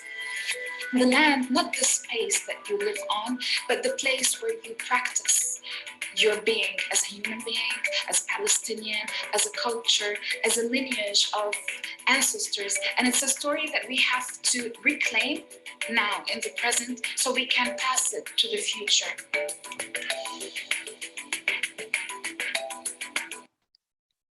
So what I really appreciate about this video is like the deep care and research that she put in. Like she doesn't just claim to know, she doesn't be like, yeah, this is Palestinian, I'm putting it out. She puts in for her own knowledge and share that knowledge. That care that we've been taught, that we've been talking about should be done when engaging in one's own or other cultures. I really like that how she emphasizes different parts of Palestinian culture, like through the sharing the meals, the storytelling, and also the deep connection to the land. Like you can see that, you can see the passion from her speaking too. Reem, go ahead. Or Lina. Yeah, it's Reem. I don't know if it's like a comment, I guess, but I was just saying, like, in regards to, for me personally, I feel like in a way to like boycott like Israeli hummus or anything like that, I would only go to places that I know are like Arab owned. So I don't know if that would be something that like many of us can do as well. So I just wanted to add that comment. No, definitely. Like, and that same, like the care and research she put into making the food, the least we can do is care and research to make sure where we're going to eat is somewhere that is supporting. There's a lot of Palestinian restaurants. Maybe that's something we can add to the resource guide, or another guide of like, you know, how to supporting Palestinian businesses, Palestinian-owned restaurants. Even if you're like not sure and skeptical, I just ask. I'm like, you know, you can tell, you can ask them like, what kind of food is this? Yeah, Deem can definitely make that guide. If anyone needs good food, go message Deem. Just asking like the owner of the restaurant, like, you know, where does this food come from? Tell me a little bit about it. And usually you can tell, like, if they're Palestinian, they will let you know. And if not, then you will also know that it's someone who's appropriating it to profit off of. It's very important. Thank you, Deem. Anyone else comments or thoughts? Al-Basha hummus is the best. If you have not been convinced to go to Al-Basha, I feel like they should give us a little sponsorship package or something, or I don't know, whatever the term is, because we keep plugging them. Any other comments or thoughts? Just a comment on like foods that are, because in the beginning she was saying how due to the occupation, like there's areas of Palestine that don't know like foods that are popular in other areas. So I think the cookbooks, the Gaza kitchen, she had a kanafa recipe in there that's basically the Gazan version of kanafa, and I've been dying to try it, but like you can't find it anywhere because they like basically only make it in Gaza. And then Rania today brought it. There's apparently someone, like her daughter's friend's mom is from Gaza, and she made the kanafa, so it was like exciting to finally get to try that dish that isn't like common. Yeah, that's really cool. Yeah, I wonder what any of the differences or similarities are. So it's nutty. There's no cheese, which like I never eat the cheese, so it's like, and I love nuts, so it was interesting. Definitely not for everyone, but I enjoyed it. Yeah, that works for people who might have one try it, can't have cheese. Yeah. And I think like what you're saying, what she says in the video, or what she highlights is like, it's like a way to diversify, like what, you know, Palestinians are not all the same. Like we can't just like stereotype, we can't just, there is no one way of being Palestinian. There's different villages, different towns, or different areas, and each one of them, like in their thobes, also have their own practices and food. And I think that's really important to not generalize all Palestinians too. Asil, your hand was up. So the difference is the knefa from Gaza doesn't have cheese, right? Yeah, like if you even search up a picture, you might see that's even like more brown. Like I have to like look into the because I asked her, because I was like, this is knafa, it's very different. So traditional, not traditional, West Bank Gaza. I mean, West Bank knafa is I don't know what it's called, but it's the help me out here. I'm not it's either semolina or like the phyllo dough with cheese that's on top. Yeah. Yeah. So Gaza knafa is actually mainly nuts, and there's a lot of cinnamon. It tastes like karawiyah. So if anyone's familiar with karawiyah, it really reminded me a lot of karawiyah, and it has a lot of cinnamon in it, which West Bank knafa does not have cinnamon in it. So I think that's like one of the big ones. But if I can find a picture, I'll put it in the chat. I did want to also jump in on one thing. I think also what's important is like what she was saying, like even within Palestinians, like I know, for example, I grew up with a lot of plates looking a specific way. And then when I got married, it was like, no, that's not how we make this. And it's like a different way that, you know, my in-laws make it. And it's also because different parts of Palestine, for example, like the northern part has a lot of Lebanese influence. The West Bank part has more Jordanian influence. So there's like a lot of different influences with food. And I think a lot of times, you know, sometimes we're like, no, that's not how you make it, or no, that's not right. But again, there's no right answer. It's each person has different, but I think because of, again, like how she mentioned in the occupation, we don't like really get a chance to see it. So we think that things are done only one way, when in reality, there's so many ways of this, you know, quote unquote, traditional meal to be done in different parts of Palestine. And if we specifically think about it, it's kind of like the thwab.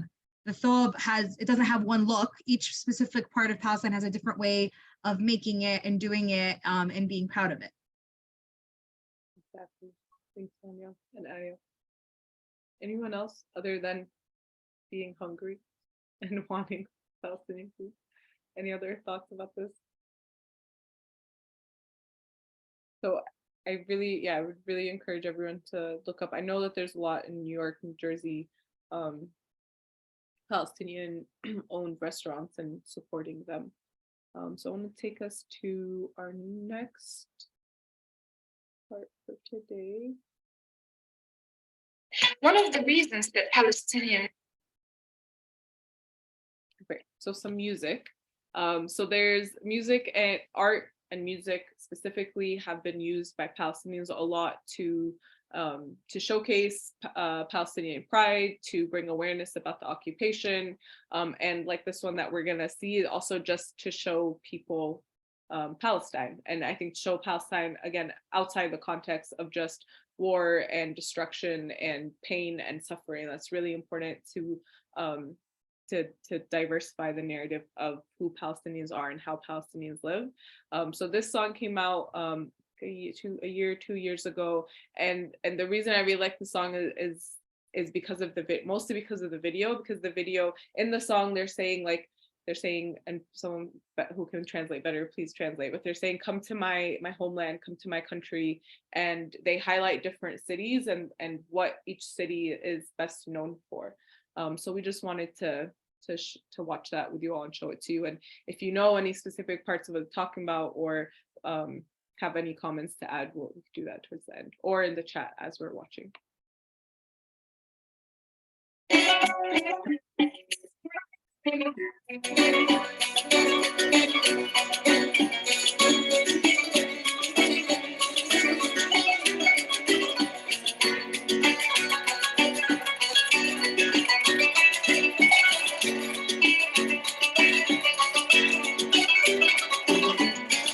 ميل على بلدي لتشوف كيف البحر بيضحك لا تشم تراب بلادي وترسم أحجار ومجدات. ميل على بلدي لتشوف كيف البحر بيضحك لا تشم تراب بلادي ترسم أحجار ومجدات. ميل على شاطئ حيف بدلك من رمل وتذكار صورة بشوارع يافا وعلى صورة العكا مشوار. ميل على شاطئ حيف خدلك من رمل وتذكار صورة بشوارع يافا على صورة العكا مشوار. ميل على بلدي لتشوف كيف البحر بيضحك لك.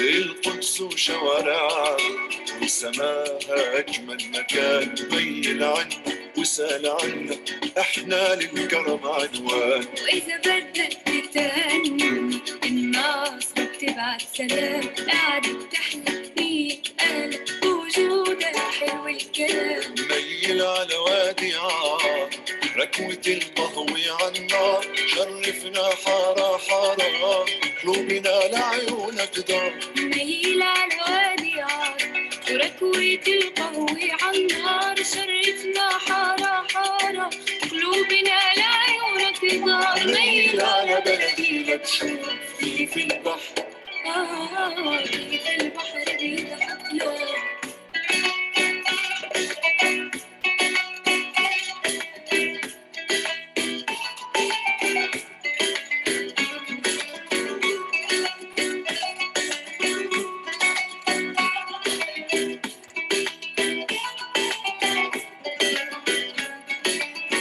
لفيت بلاد لفيت ما لقيت بجمالك ما لقيت ولا حتى جبالك والورد وعصافيرك بتغني يابا ليل دلعونا بلادي غنيت وعالميجانا رديت ودحيت غازل بيت بكي وعتاب.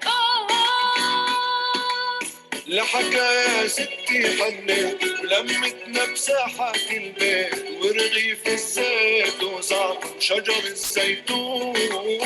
ومشيت ياما ومشيت أغلى من بلادي ما لقيت شعر وأدب وعلم وفن وأحلى الألحان. لفيت بلاد لفيت ما لقيت بجمالك ما لقيت ولا حتى جبالك والورد وعصافيرك بتغني يابا ليل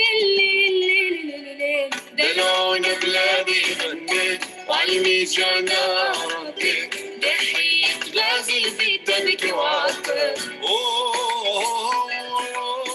لحكايا ستي حنيت لما.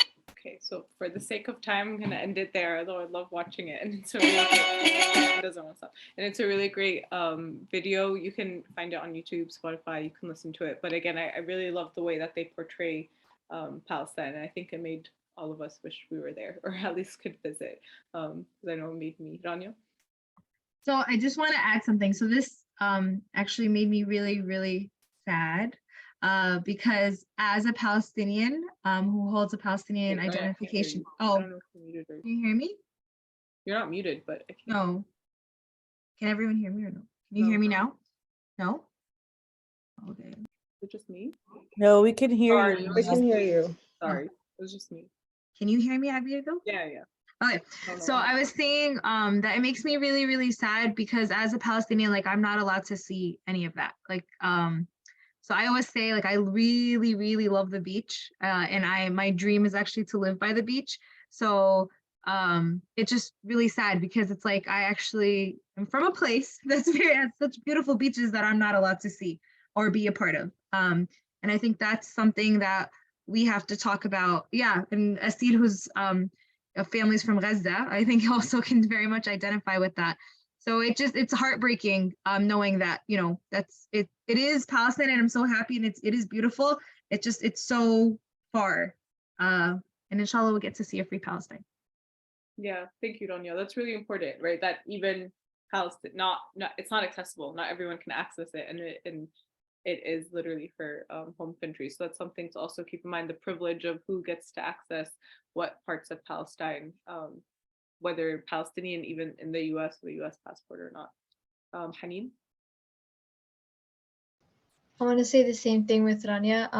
I'm from Beit Arnan, which I feel like is smaller, not as well known. It's very, I wouldn't say it's like hidden, but it's like, yeah, very small village. So we're kind of, yeah, very poor there.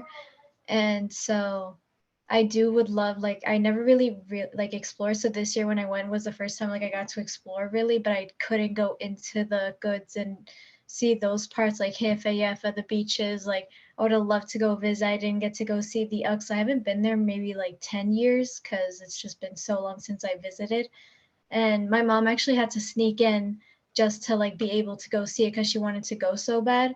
And they didn't want to take me just like in case like anything happened, like extra people, like they didn't want to be like as suspicious. So like in case like I stayed with my brothers, but yeah, like a nearby Palestinian like restaurant owner helped them actually sneak in past the guards, which made me happy because they got to go in. But still, like it sucks that we have to go through that.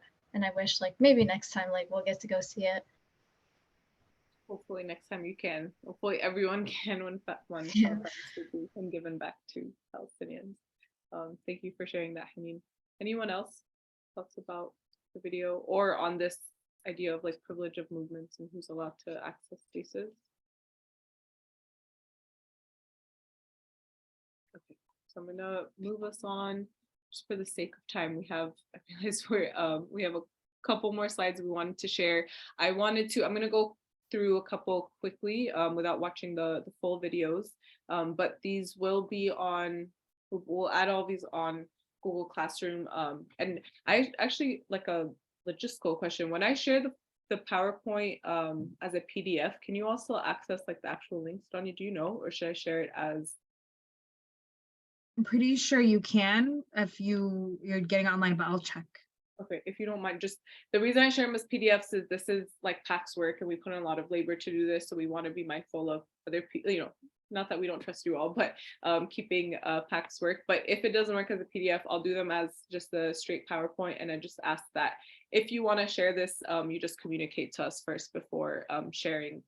You could obviously share the individual links, but sharing it as an entire PowerPoint, just communicating those first. So another form of music and artistic expression to hold on to Palestinian culture and preserve it. A lot of, especially Palestinian Americans or just Palestinians on the ground have used hip hop, rap, R&B to talk about and bring awareness to the occupation. So a lot of hip hop and rap is very political in many cultures and many languages, and even Palestinians, and especially Palestinians have used it in combination with spoken word as a way of educating in both languages what's going on. So I'll share just a quick snippet of this.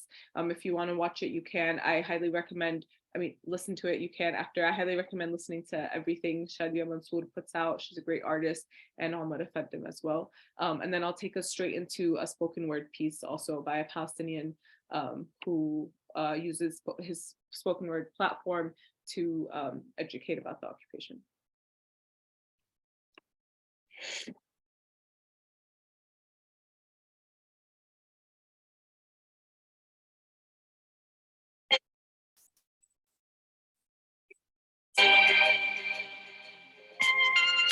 We are facing the end of the destruction of the Palestinian people by the Israeli forces.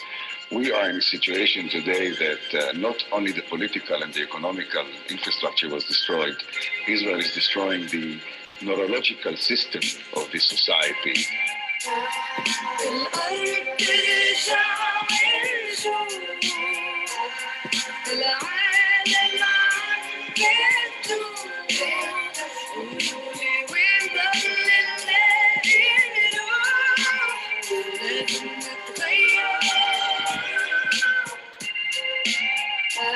Okay, so I'm going to pause it because I also realized she mostly talks in English and closed captions are not available. But if anyone wants it translated, we can definitely come back to that towards the end. So I just wanted to just put it out there, and we could talk about this in other courses, that there's a lot of different ways that artists use their platforms to educate about Palestine. And then I'll take us straight into this.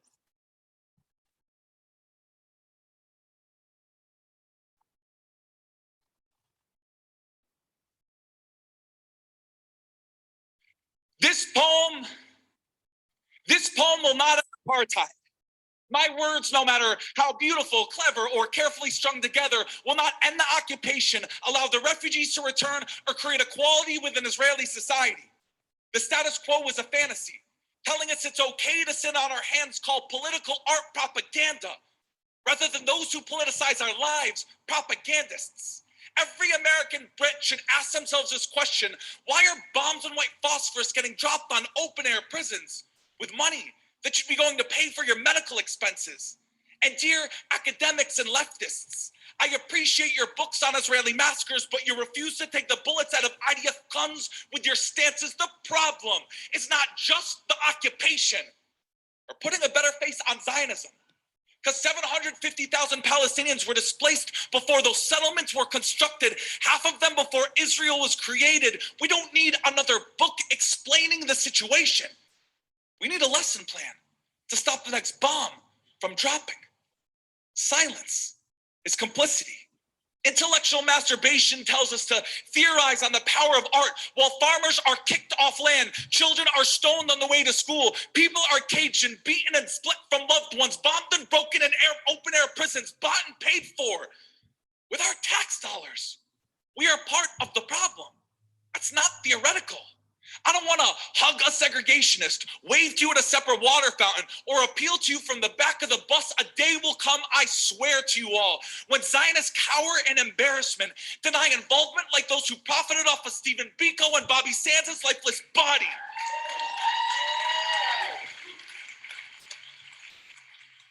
So yes, I'm going to boycott all Israeli products and go to the root of the conflict, because settlements are just the branches of the Zionist program. Every 729 cultural institution and dialogue farce, from Sabra to Ahava, Max Benner to Aroma, Level of Vibe and Motorola, signing a 2-year contract stacks up little to 63 years of continued ethnic cleansing. Finally, so all you artists building bridges between apartheid and normalization, you serve an agenda which rebrands colonialism as enlightened liberalism. Concerts, ballets, and raves in Israel's Sun City, a haven and party stop for pink washers who callously ignore Palestinian LGBT groups fighting against all systems of oppression. Palestinian civil society has spoken. Don't cross this picket line or cash in that paycheck sign apartheid. Put down stolen beauty, cancel that gig, and join the rest of us on the right side of history. So I really I really like spoken word, and I really like Rami Kanazi. He has a whole book of his poetry too that if you're interested, you can purchase. What I really like about, he's using his platform to bring awareness, to call certain people out, to educate about ways that you can help. So join, boycotting, joining BDS movement. He's calling out academics for what they're not doing enough of. He makes references to solidarity movements. He references Stephen Biko, who was a key figure in the movement to end South African apartheid. And so he does a lot in these, like this 3-minute poem of his. And there's a lot of Palestinians who have taken up spoken word. Afif Ziad is another amazing Palestinian spoken word artist that I would recommend if you love spoken word. Listening to her poems, she shares very personal experiences too. So just for the sake of time, I'm going to move us through because I definitely want to get to one of the fun parts of this, and then we'll end with a larger discussion question. So maybe just put it in the chat or raise your hand if you've been to a Palestinian wedding, and I'm going to hand it off to Rania to kind of share. Palestinian weddings and marriages are really important. Again, community is very important. It's a very big communal celebration, and there's a lot of aspects to it that have also become used as like a point of Palestinian pride. So if you all can just put it in the chat if you've been, raise your hand, and then I think we'll just show a little bit of this, Rania. Maybe you can speak to it just for the sake of time. I'm just gonna show it and then Rania can explain.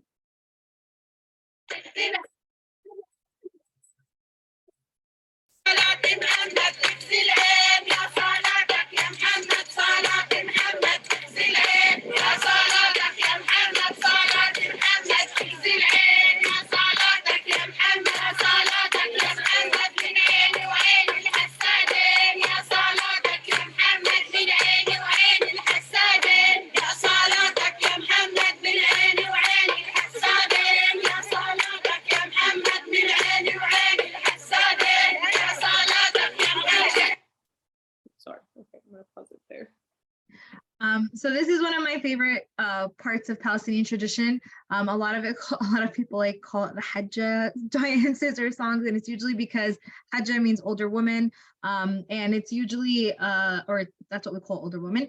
And it's really nice because and we're gonna watch a couple of videos. So maybe we do the videos first, and then I'll go into explaining it further. But the idea is that this is some different songs that were made up that are again passed down from generation to generation.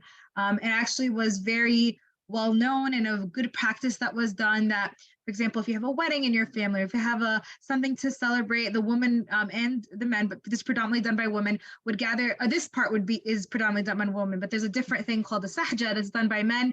And it's the same idea that you're saying something, others are repeating it, you're teaching these different sayings, wishings of goodness, or different expressions. It's actually very beautiful in poetry. And I think Subhi Taha, if anyone follows him on Instagram, we're going to watch 2 videos of him. He does a really good job of learning them and teaching them and explaining their significance. So we're going to watch the Subhi Taha videos, and then we'll talk a little bit more about it. So should I share my screen? I can do it.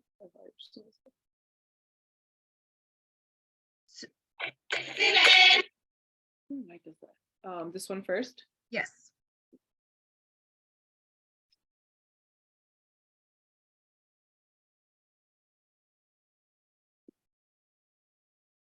Palestine, there are specific songs that are sung at weddings, but also sung at funerals. This is part 2 in my series on Palestinian culture. This subgenre of songs are sung at weddings, but also at the funerals, specifically for martyrs. And this is in honor of the Palestinians who have been martyred in the past week. Allah yarhamhum. Example number 1 is a song sung for the mother of the groom,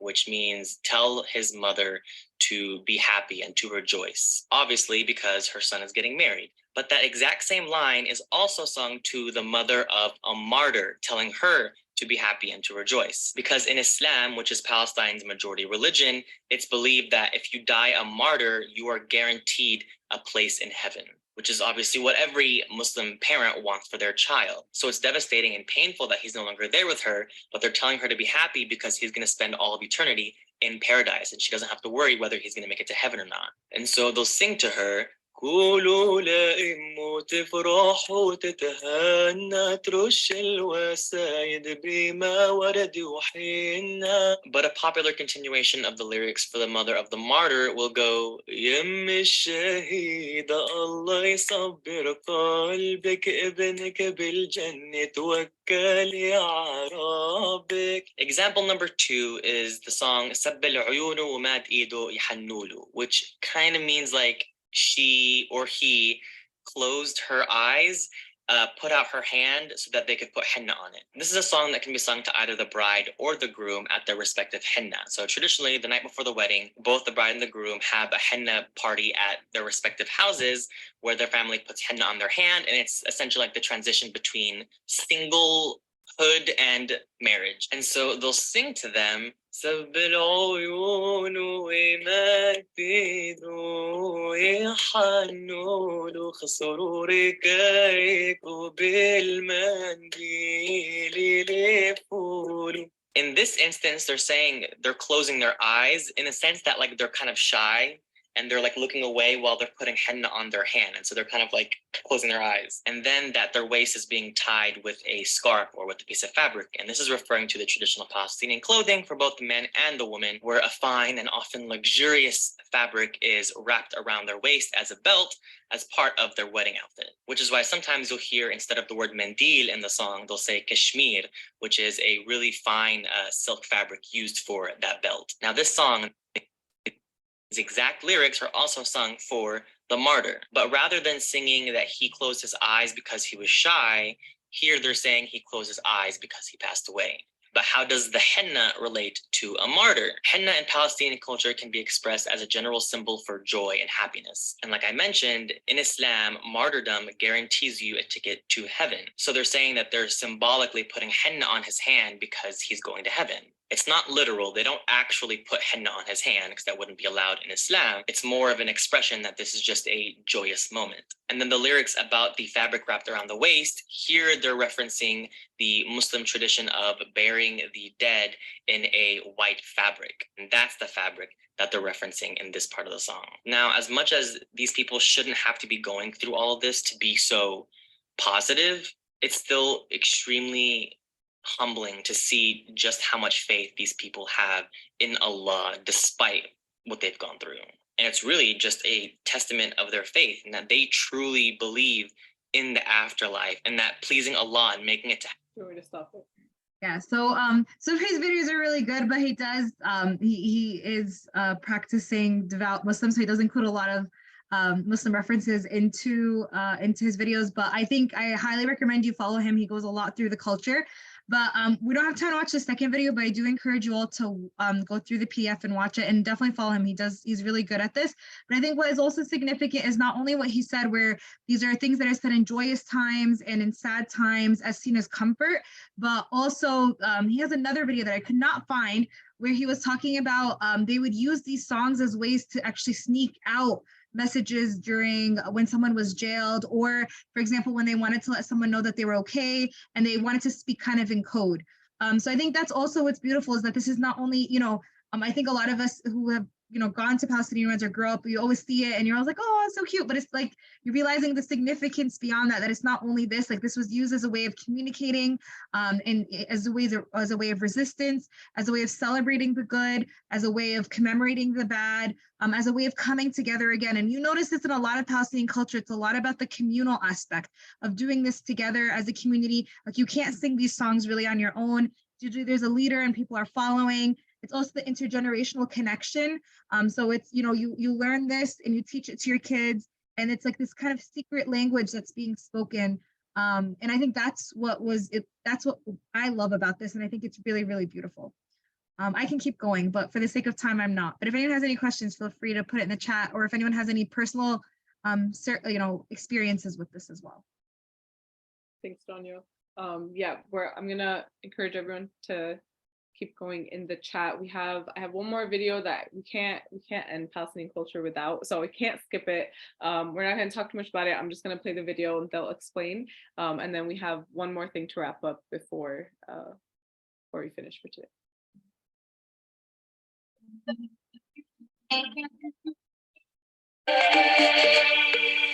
الدبكة الفلسطينية مرتبطة ارتباط كامل وتام باللبسة، لأنه اللبسة كمان إلها جوها، توب فلسطيني، جمباز، الكوفية، اللفحة، الروزة، هي حصاد عادات وتقاليد أخذناه من الأجداد وإحنا بنعبر فيه عن يعني تمسكنا بأرضنا الفلسطينية. عشان هيك إحنا متمسكين، وبالنسبة لنا الدبكة الفلسطينية يعني هي مقاومة بنقاوم فيها أي شيء بطريقة فنية. بالنسبة للأزياء ما فيش يعني سيبيكي من شعرك يا نور، بدنا نحكي نصور.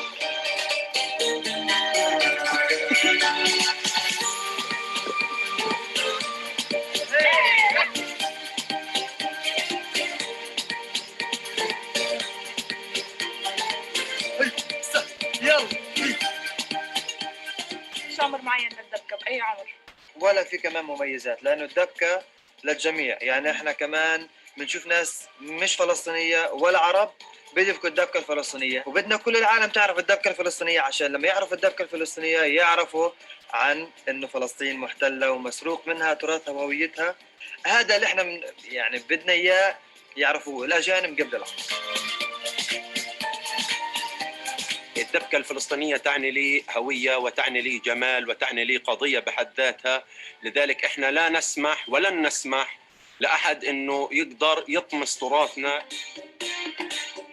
يا ظريف الطول وقفت اقول لك رايح على الغربي وبلادك احسن لك، خايف يا ظريف تروح وتتمنى وتعاشر الغير وتنساني انا ويا حلال ويا مالي ويا حلال ويا مالي. ظريف الطول يعني هي مش قصة خيالية، هي قصة حقيقية من الشباب الفلسطيني الثائر اللي كان يقاوم الاحتلال الإسرائيلي في أيام النكبة والنكسة، واستشهد في معركة من المعارك وما رجع مع الشباب لما رجعوا على الديار.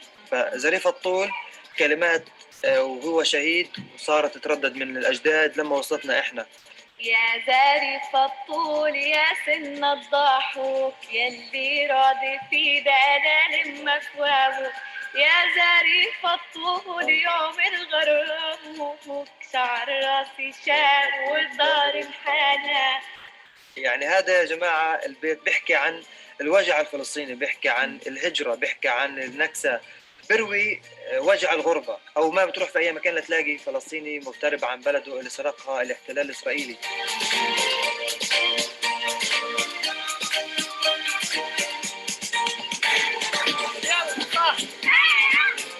فكرة اللويح إنه يعطي حركة معينة، إنه يلا بدنا نغير، مثلا بلعب 1:30 قدام حركة بس بيكون يعني بيكون هو يعني مثلا خلينا على الحالة شوية هيك، هاي مثلا ها بندق قاعدين هو بيطلع اللويح في النص هيك بدي حركة، مثلا بدي الحركة رقم 1 بكون متفقين إن الحركة رقم 1 بنلعبها، بغير الحركة مع الموسيقى.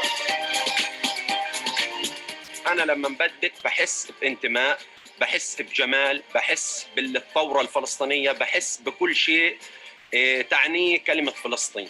أكثر حاجة بحبها إن أكون على المسرح، إن أعطي فوعان للجمهور، صيحات بنفرغ الطاقة السلبية كلها في الدبكة.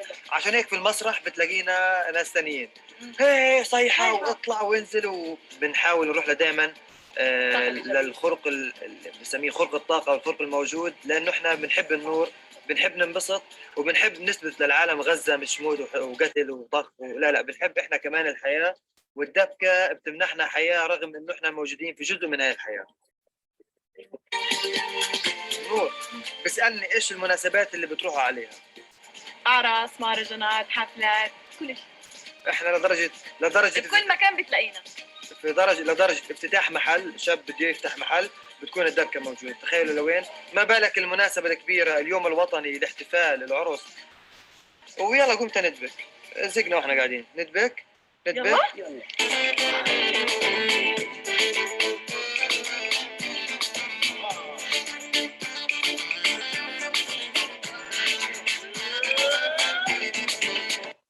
So again, for the sake of time, I think they covered everything in the video, but it's really I always love watching this, and it's really a good showcase of how Palestinian culture is embodied in everything, and the resistance and the pride is a part of all parts of Palestinian life.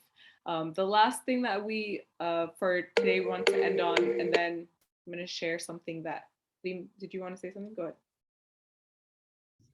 Yeah, I just just really quick, since we were talking about cultural appropriation. Oh, I was just gonna talk about that. Never mind. No, then go for it. Well, because when I went to Palestine in the summer, they actually were putting our dahiyya and like taking it as theirs.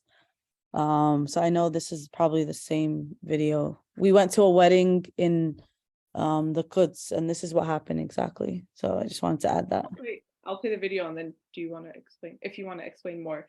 But we wanted to end with one more real life on the ground example of cultural appropriation that Reem, Rania, Aya, were you there also in this part? Yeah, and then a couple of in last summer in their trip to Palestine, they actually saw firsthand. So I'm going to show this video first, just the second of it so you can hear it. This is Mohammed Asaf. If you don't know, Mohammed Asaf is very well known Palestinian singer, won Arab Idol, sings a lot of Palestinian songs.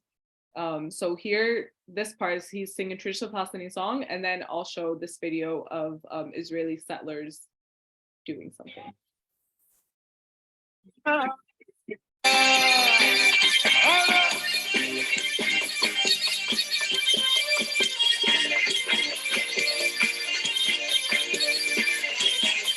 معكم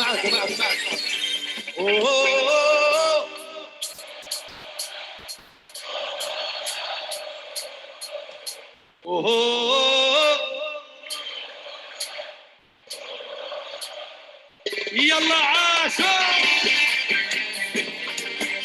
I'm gonna stop. I'm really confused. They have this here now? No, really sad.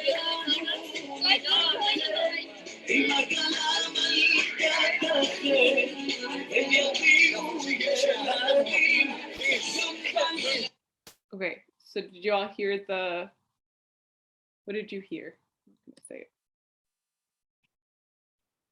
Or Deem, if you want to continue.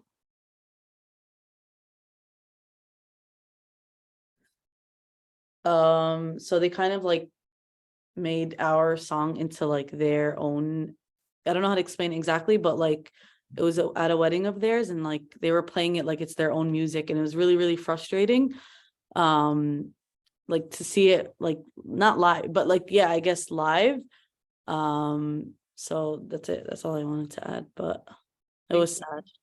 Yeah, it was sad. Thanks, Deem, for opening. They don't even know how to dance to it. Yeah, Good. We don't want them to learn. I don't think they ever will be as good anyways. And it's literally, yeah, it's cultural. Oh, I'm sorry, that was also there's cultural appropriation live. You're literally seeing all the different ways that they are taking, even our celebrations and things that are very uniquely Palestinian. They're also taking that. I was gonna say, and like they knew that like they were stealing from us, and the way they like reacted to us being there, it was like they were like clapping in our face and stuff like that, because like they knew what they were doing, and like they were like doing it. But I don't know how to say that in English, but like they were doing it on like purpose. Yeah, the audacity basically is how we end that. So that was, I know we are 2 minutes over time. Thank you all for engaging in this very fun and very important and also frustrating and sad element. You know, every time we talk about Palestine, I think there's a bunch of different feelings at once. I hope you all enjoyed this, and it's rejuvenating and also a little motivating glimpses of what we can do to keep holding on to Palestinian culture and heritage. I'm going to put a link in the chat very quickly. PAC is asking for all of your help. So we want to collect video testimonials that we can share on our social media, and also just have documented as testimonials for these classes that we do. So again, we're talking about preserving Palestinian culture and heritage and all the different ways that we do that. We're going to ask each of you to sign up to create just the 30-second to 1-minute video. Please let me know if the link works in the chat for those of you who don't have a PAC account. I think I made it anyone with the link. If you all can just sign up, I will finish putting all the classes. I realized I just put class 2, but really just doing class 2, 3 until 10. Yes, I'll put it on the WhatsApp too. I will share and also put it on the Google Classroom. If you all can just sign up, just so we make sure we have at least one person per class that can just take a video and record it. And we will, our yeah, focus on what you learned in the class, what you appreciated about it, why would you encourage other people to take the class, and then our someone, a PAC staff member will follow up with you to get the video, and I can also follow up as well. But that is it for today. Thank you all. I'm gonna stop recording. I will put all of this